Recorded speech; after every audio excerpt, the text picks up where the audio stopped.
Olá, meus queridos alunos, tudo bem? Bom, vamos à aula de hoje.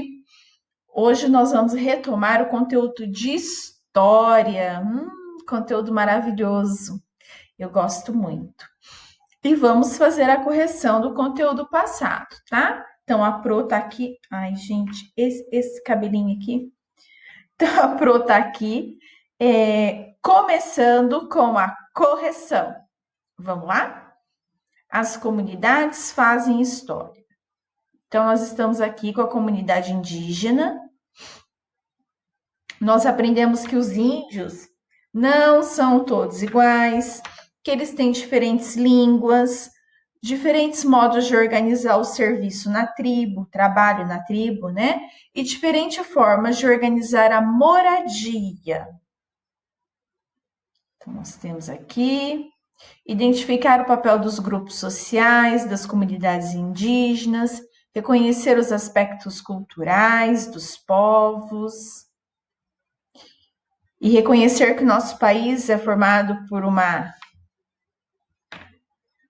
mistura de raças. Vamos lá. O povo indígena já morava em nosso território antes dos portugueses chegarem? Onde você acha que eles viviam? Então, você deu sua resposta pessoal no caderno bonitinha. A não ser que na aula eu mandei você dar oral. Agora eu não lembro. Os brasileiros têm origens diversas, como a indígena, a africana, a europeia e a asiática. Você já ouviu falar sobre isso? E aí, o que você respondeu? Tô perdendo aquelas pérolas de respostas que vocês davam, né? Os primeiros moradores do Brasil. O objetivo do capítulo tem como identificar aspectos das sociedades indígenas no Brasil, reconhecer semelhanças e diferenças. Gente, minha boca tá meio travada hoje. E diferenças entre as comunidades indígenas e a comunidade em que se vive. Então, nós temos aqui, né, um poema sobre como é ser índio, o que quer dizer homem branco na linguagem dos índios, tá? Porque o autor do poema sente que é índio? Os alunos podem responder identificando no texto o sentimento de pertencimento cultural, né?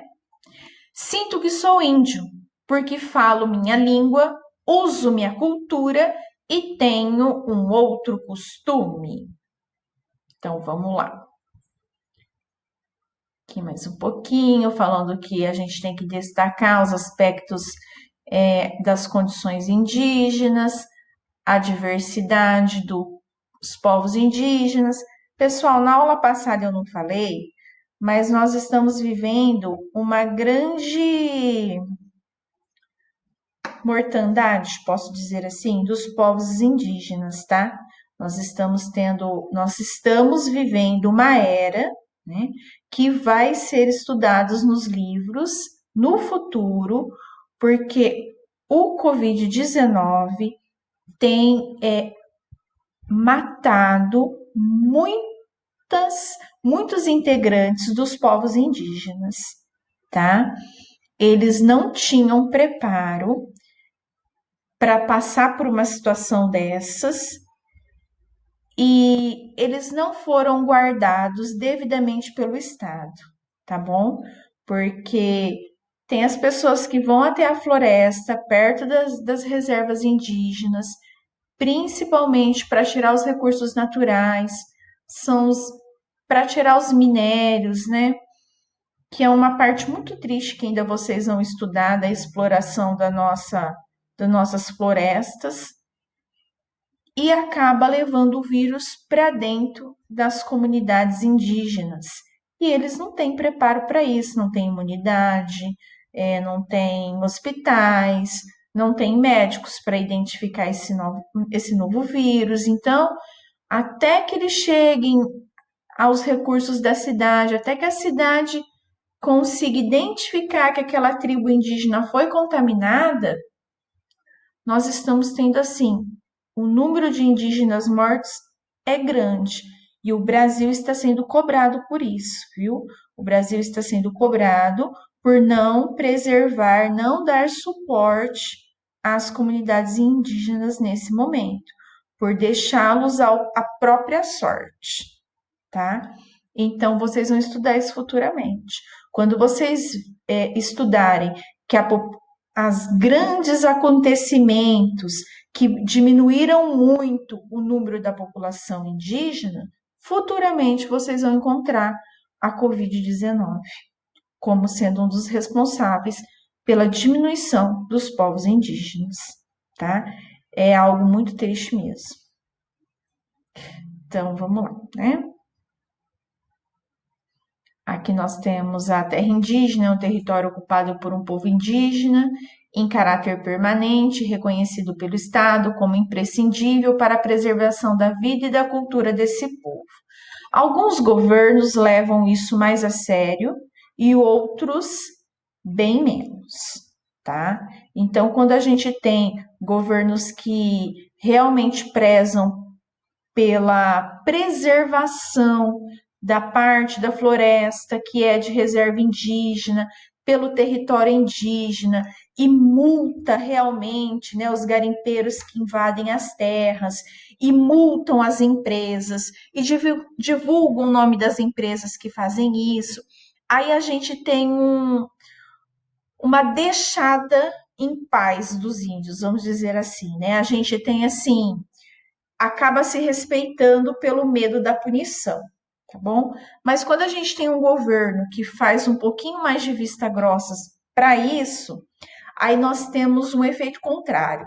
A gente tem o ataque, né, às reservas indígenas e a apropriação de terras indígenas. Estou falando isso para vocês, porque se vocês estiverem assistindo os jornais, lendo qualquer jornal, qualquer meio de comunicação, vocês vão ver que na semana passada nós tivemos uma cobrança grande em relação a isso, né? Ao ataque às terras indígenas, à aproximação do homem branco dos índios nesse momento e que além de se apropriar do que é deles, a gente está levando a doença para as terras indígenas, tá bom? Então, o nosso conteúdo, ele está muito atual, tá bem?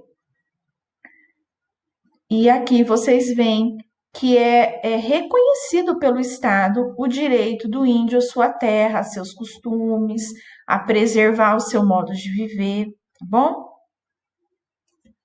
Aí aqui a gente tem mais considerações para vocês lerem.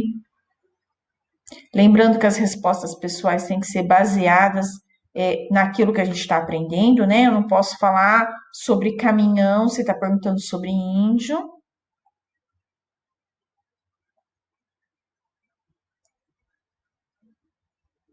Aqui é sempre legal que vocês leiam isso, bom? Porque geralmente eu falo para vocês, tá?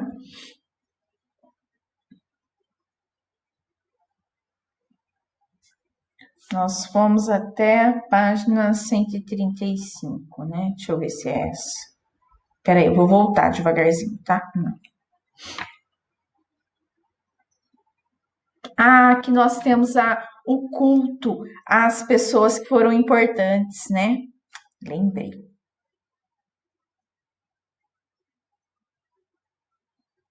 Nós falamos sobre a maneira de governar dos índios, que os índios são bem democráticos, que eles vivem em comunidade, que as decisões são tomadas em comunidade, geralmente ouvindo os índios que têm mais experiências naquele assunto, sobre como os índios aproveitam os frutos que são da floresta, como o rio é de extrema importância para os índios.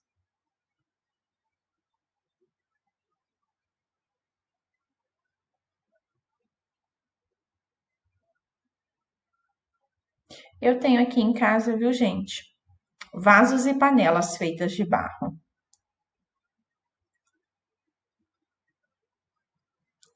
Aqui, né, o pessoal descascando mandioca.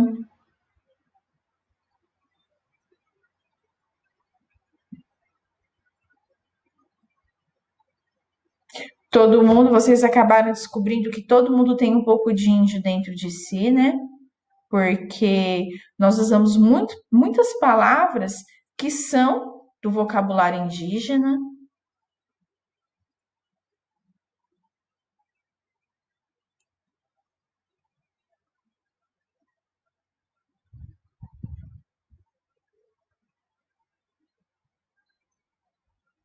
Aqui eu vou deixar bem assim.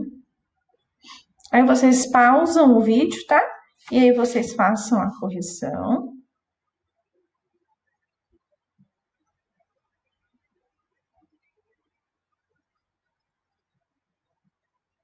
Aqui não dava pra gente fazer. E nós terminamos a correção. Agora vamos entrar na matéria de hoje.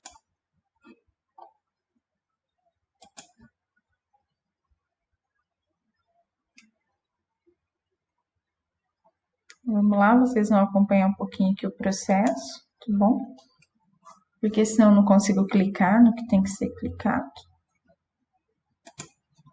E aqui nós vamos conteúdo de história, página 136. Eu pus 7 ali porque geralmente aqui a página da apostila é um pouquinho atrasada, tá?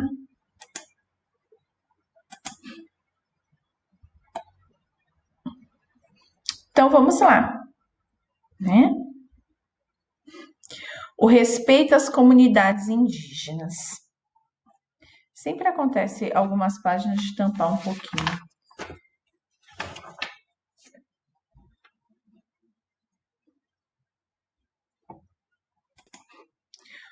O respeito às comunidades indígenas. Muitas terras indígenas são invadidas por pessoas que procuram madeira e minérios para explorar, ou áreas para criar gado e plantar. Gente, esse assunto está muito atual, né? Então é isso mesmo que acontece, tá? As pessoas se acham no direito de invadir as terras indígenas em nome de um progresso ou de uma produção maior, né? E tomam as terras indígenas, né? Eles veem a floresta como um mato, um monte de mato, que para que esse mato, né? Então eles avançam sobre as florestas, fazem queimadas e derrubadas de árvores gigantescas, clandestinas durante a noite. Mas é tipo assim, 4 campos de futebol, para vocês conseguirem entender, é coisa muito grande. E acabam tomando essas terras e prejudicando as comunidades indígenas e destruindo a floresta, tá? Por isso, essas terras precisam ser protegidas. As comunidades indígenas que conservam seu modo de vida ligado à floresta e à terra são boas defensoras da natureza. Por quê? Porque eles já aprenderam que eles dependem da natureza, entendeu? Que eles têm que fazer o uso correto, senão depois o recurso some. Se eles forem lá e pescarem os peixes pequenininhos, se eles forem lá e poluírem aquele rio, eles vão ficar sem peixe. Então, eles têm uma relação muito mais próxima com a natureza, então eles conseguem perceber muito mais rápido os efeitos de não se cuidar bem da natureza, tá? As comunidades, enquanto elas permanecem em determinada região, a natureza do lugar geralmente é respeitada.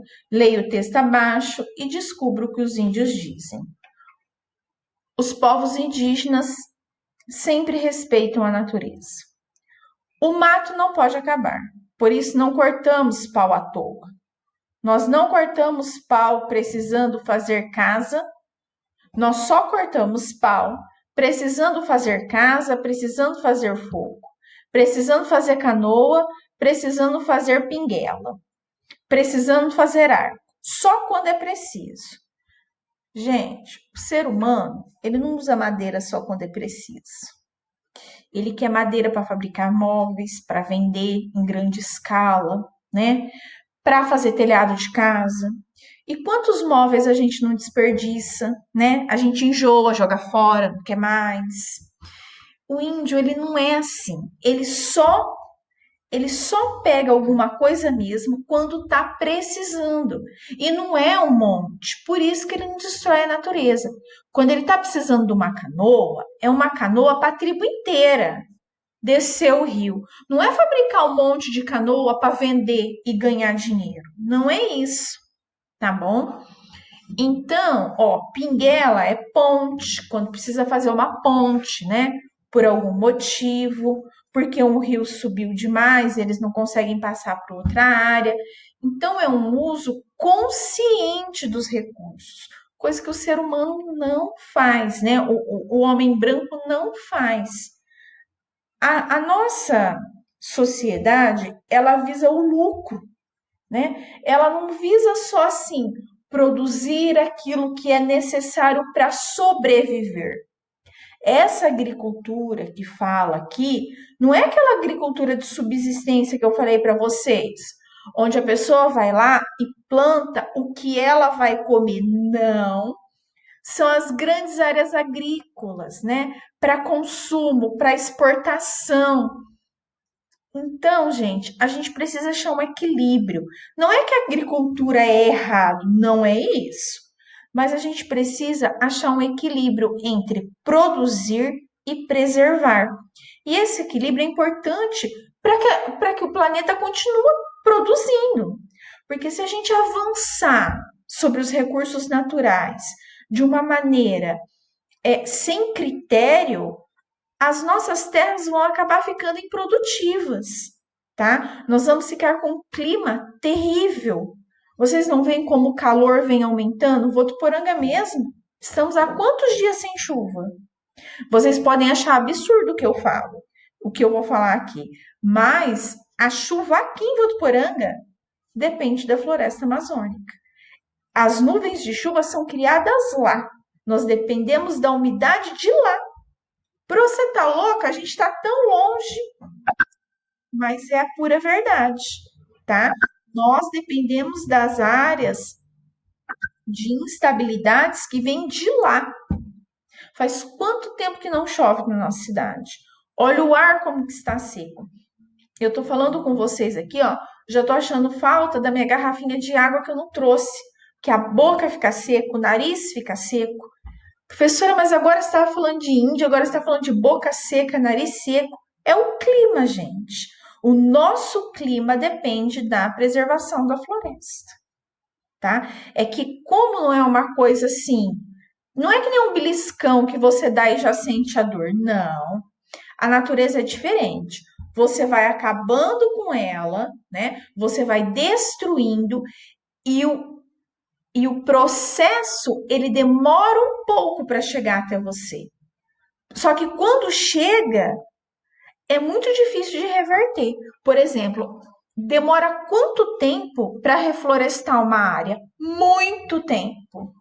Então a gente tem que cuidar, a gente tem que saber dosar, utilizar os recursos do planeta, mas sem destruir, porque senão nós seremos os principais atingidos, tá? Com períodos longos sem chuvas, depois chuvas que vêm num volume muito grande e provoca desastres. Essa própria nuvem de gafanhotos que o mundo está enfrentando agora, isso é desequilíbrio natural, tá? Isso é um desequilíbrio. E a natureza, ela não se desequilibra sozinha. Para a natureza desequilibrar é porque o homem foi lá e mexeu, tá? Senão, não, a natureza ela se autorregula. Eu sei que agora esse assunto é um pouco difícil para vocês, mas com o passar do tempo, vocês vão entendendo e assimilando. Por exemplo, vou dar um exemplo mais fácil para você.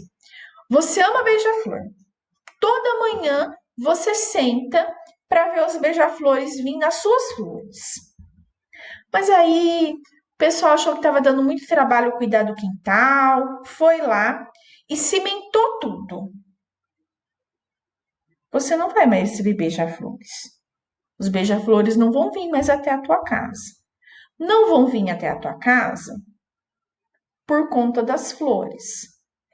Aí o seu pai, por exemplo, a sua mãe, deixou o pé de jabuticaba que tinha num vaso ali do lado. Você vai ver que a jabuticaba vai dar menos.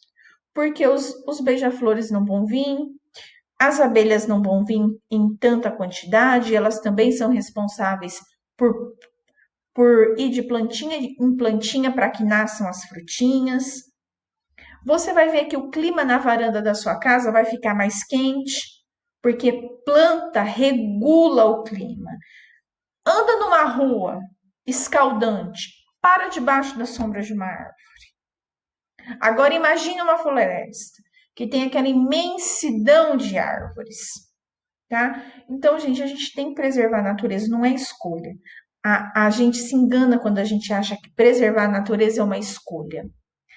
É para preservar a nossa própria vida, tá? Aos poucos vocês vão entender. Nós também não matamos bicho à toa, que nem eu falei para vocês, caçada por esporte. Ah, gente, tenha santa paciência. Matar pode ser esporte? Na minha cabecinha não entra. Só matamos a caça para comer. E não é assim, ai, hoje, né, tô sem nada para fazer, tô cansada de comer carne do açougue, tô pensando em comer uma capivara. Não é assim. É aquela carne a única que eles dispõem, tá? Matamos os peixes para comer, só matamos aves para comer, tá? Então é uma coisa diferente. Então tá aqui o índio pescando, né? Pescando como? Com rede? Não, né? Porque quando você pesca com rede, você pega o peixe grande, você pega o peixe pequeno. Tá vendo como é uma pesca diferente, tá? Troque ideia com seus colegas e seu professor. Como evitar derrubar as matas e matar os animais? Gente, esse assunto mexe muito comigo. Eu acho que se eu não fosse professora de vocês, assim, eu seria bióloga. Ou, esqueci o nome agora, agente florestal, alguma coisa assim. Olha, um país, para ele não derrubar as suas matas, o povo precisa ter muita instrução, muita educação, tá? A verdade é essa. Só povos muito educados, muito instruídos, conseguem entender que a preservação da natureza constitui na própria preservação da vida humana. Matar animais. Outra coisa, o seu direito de vida é o mesmo da capivara que está lá na floresta, é o mesmo do lobo-guará, é o mesmo, é o mesmo. Quando você entender que o direito à vida é de todo ser que habita o planeta Terra, você vai ver que não tem por que derrubar matas e não tem por que matar animais. Não tem por que prendê-los no zoológico para você ir passear e achar bonitinho, porque ele não acha, ele tá triste. Ele tá longe dos mesmos animais que ele tá longe da floresta, numa cidade barulhenta e numa jaula. Olha que feliz que ele deve ficar, né? As pessoas têm que entender que você precisa, se você precisa utilizar uma parte da mata, você tem que entender que você tem que utilizar aquela parte ali. Aí você vai para uma outra parte e você refloresta essa. E você só volta ali quando a floresta tivesse recuperado, porque aí você vai fazendo um manuseio da floresta que não destrói com ela. Você vai usando, gente, a natureza é sábia, você pode usar ela. Você pode usá-la de maneira inteligente, não predatória, não de maneira a acabar com a floresta, entende? Vocês são pequenininhos ainda, mas se vocês se vocês construírem essa consciência, vocês vão ter um planeta melhor do que nós temos. Aí vocês vão ter um clima melhor, vocês vão ter menos doenças, vocês vão ter uma qualidade de vida melhor. já é provado cientificamente que o ser humano que fica perto de áreas verdes, ele adoece menos de todas as doenças. Olha como a floresta, como a natureza é importante para nós. Mas nós, como o ser humano é muito ambicioso, a raça humana é muito focada em dinheiro, em lucro. Não é que isso é errado. Dinheiro não é errado, lucro não é errado. Mas para tudo tem a forma certa de se fazer. Dá para você lucrar e preservar. Entende? É isso que a gente tem que aprender a fazer. Mas aí dá um pouco mais de trabalho? Talvez vai ser um pouquinho menos lucrativo? Pode ser, mas vai preservar a natureza, tá? Esse é um assunto que, se eu tivesse com vocês na sala de aula, era mais fácil de nós trabalharmos, de eu ir mostrando o vídeo para vocês, de vocês irem entendendo, tá? Mas depois, mais para frente, eu faço uma aula com vocês, só tirando essas dúvidas que vocês possam vir a ter. Nas últimas décadas, o Brasil se tornou mais urbano. Nas cidades, notamos muitos grupos sociais de origem, costumes e tradições diferentes. Trabalhadores rurais, imigrantes, migrantes de outras regiões e indígenas. Muitas comunidades indígenas estão em locais urbanizados e seus moradores costumam estudar, trabalhar ou passar, grandes períodos nas cidades. Alguns se mudam definitivamente para as cidades, mas não deixam de lado a cultura do seu povo. Leia alguns relatos dos indígenas que vivem na cidade. Vim em busca de um sonho. Quando era pequeno, minha mãe foi à cidade e viu pela primeira vez a televisão. Uma caixinha em que as pessoas cabiam. Olha só. Isso despertou minha curiosidade e pensei, um dia queria estar lá dentro. Olha a visão de uma criança ver a televisão, né? Como essas pessoas foram parar aí dentro? Nasci no Rio de Janeiro. Meus avós emigraram na década de 70, fugindo da seca nordestina. Sou professora da Universidade Federal de Fluminense e tenho muito orgulho de ser indígena, apesar de viver no espaço urbano. Quer dizer, mesmo que a pessoa veio para a cidade, ela guarda dentro de si os costumes e a sua ancestralidade, tá?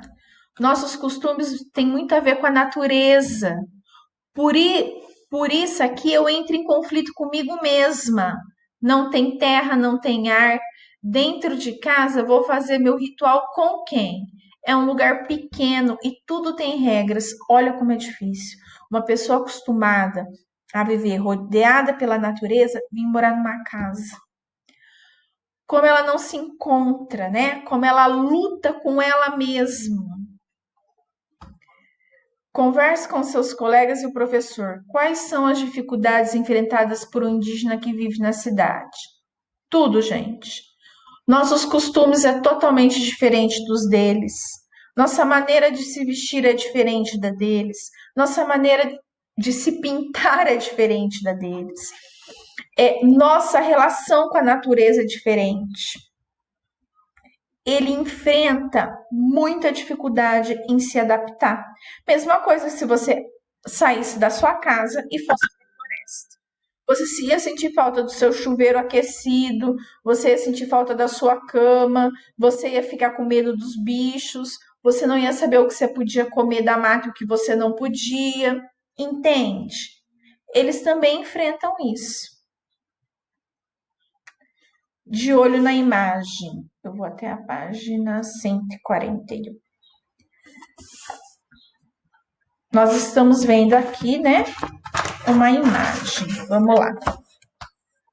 Nesse capítulo, você estudou sobre as diferentes comunidades indígenas, como eles estão organizados, quais são alguns de seus costumes tradicionais e modos de vida nas terras indígenas. Você já imaginou o que os indígenas pensam da cidade? Veja a imagem a seguir, uma ilustração feita pelo indígena Kaomi Suia, do povo Kizedige. Gente, eu devo estar pronunciando tudo errado, tá? Que vive no Parque Indígena do Xingu. Pro, o que é parque indígena é um parque de diversão? Não, é uma área de preservação, tá? Olha como que ele acha que é a cidade. Ele acha que a cidade é assim. Algumas coisas ele realmente acertou, né? Quais elementos de uma cidade você vê na ilustração? Ruas, casas, eu não sei se isso aqui são quarteirões, né? Mas pelo menos ruas, casas e iluminação a gente consegue enxergar, né? Compare a ilustração com a cidade em que você mora. Cite semelhanças e diferenças. Bom, a cidade em que eu moro tem casa, isso é uma semelhança. Tem rua, isso é uma semelhança. Tem iluminação, isso é uma semelhança. Mas ele não desenhou prédios, ele não desenhou o trânsito de pessoas e carros, né? Então aí temos semelhanças e diferenças. A ilustração a seguir também foi feita pelo mesmo índiozinho.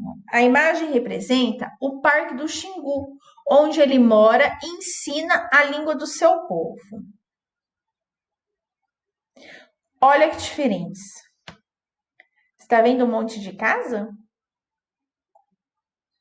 Você está vendo um monte de rua? Você está vendo o que parece aqui, ao meu ver, que foram quarteirões que ele desenhou? Você está vendo? Não, né? E ele fez, ó, uma legenda para explicar cada desenhinho. Isso é muito legal. A legenda ela é super importante para gente, tá? Ó, ele identificou para você o que que é roça, o que que é a parte da aldeia. Tem uma escolinha na aldeia indígena, o que é pista de pouso, o que é uma farmácia, um posto indígena, um porto, um campo de futebol e um ponto de vigilância, né? A gente não falou que o Estado tem que assegurar que as terras indígenas não sejam invadidas? Vocês pensam bem, né? Como essa área aqui é muito preservada, quantos animais não tem aqui? Então é uma área que chama a atenção das pessoas que querem fazer caçada, ou mesmo o tráfico de animais, que no Brasil é uma coisa muito triste, que vocês vão aprender, vão conhecer, tá? Quais elementos da imagem você consegue identificar? Quais elementos da imagem que você conseguiu olhar e falar, eu sei o que é, tá? Quais você consegue? Ó, que nem, por exemplo, aqui é fácil a gente ver que é rio. Aqui é fácil a gente saber que é floresta. Olha aqui, gente. Vocês estão vendo a área verde aqui? Vocês estão vendo a área verde aqui? Que diferença, né? Você imaginou o que é respirar aqui? Eu sempre que posso faço trilha, tá? Eu sempre que posso vou para cidades que têm áreas grandes preservadas e é onde a gente pode fazer trilha de maneira segura dentro dessas áreas reservadas e também de maneira a preservar o meio ambiente. Nada de querer levar uma plantinha para casa, querer deixar meu nome numa árvore, pelo amor de Deus, nada disso, tá? E o ar é tão diferente, você sai tão renovada, né? A última trilha que eu fiz quase 3 horas de trilha. Gente, como que você sai só você passando um tempo grande na natureza que você vê os efeitos no seu corpo? Que nem eu fui até uma cachoeira, cheguei na cachoeira, só me refresquei, fiquei com os pés naquela água gelada, mas ao mesmo tempo uma água revigorante, né? E depois voltei pelo mesmo caminho, né? Mas é que demorou porque a trilha era grande e era muito íngreme, uma trilha difícil, então nós fizemos devagarzinho.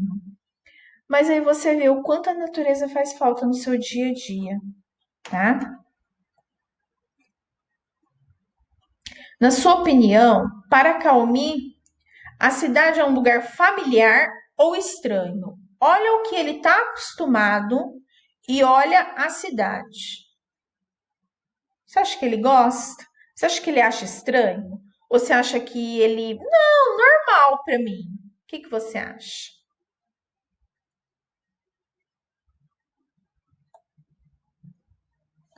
Nós vamos até a página. Vamos lá.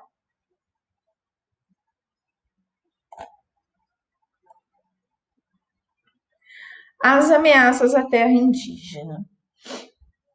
Isso aqui você pode ler bastante na apostila, mas também se você ver qualquer noticiário, né? Um noticiário amplo, você vai ver que isso tem acontecido. A exploração de minérios e de madeira as grandes plantações, a criação de gado em grande escala e a construção de usinas hidrelétricas podem destruir as florestas e prejudicar os indígenas, que dependem delas para viver. Leia o texto a seguir. A soja ameaça o Parque do Xingu. Deixa eu só fazer um link para a realidade com vocês. Há semanas atrás, o noticiário falou que a Europa não quer mais comprar soja do Brasil porque identificou que a soja estava sendo plantada em áreas que deveriam ser de preservação de floresta. Então, são os países lá de fora sinalizando para a gente que, ó, vocês estão querendo produzir mais para vender. Ok, mas se vocês produzirem em terras que eram para ser preservadas, nós não vamos comprar, porque é errado. Então a gente está sendo obrigada a fazer o certo, não tanto pela nossa consciência, mas porque senão vai sobrar, porque não vai ter para quem vender. Entenderam? Quem olha o mapa do Parque Indígena do Xingu se surpreende com o verde que predomina no lugar, mas ao redor do parque, as queimadas e desmatamentos destroem a vegetação, abrindo espaço para lavouras de soja e pastagem. Já faz algum tempo que os índios estão preocupados com o que se passa nos limites do parque indígena. A derrubada da mata ao redor do parque por não indígenas e as plantações de soja ameaçam os limites. Está muito pertinho. Você imagina, você coloca fogo numa grande área, bem pertinho de uma área de preservação. O perigo desse fogo se alastrar é gigantesco, tá?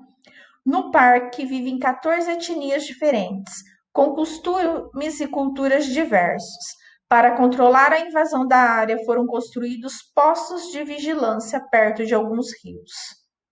E aqui são os indígenas, né? Indo até o poder público lutar pelas suas terras, pelo que é seu de direito. Que ameaças as aldeias do Parque Indígena dos Xingu sofrem?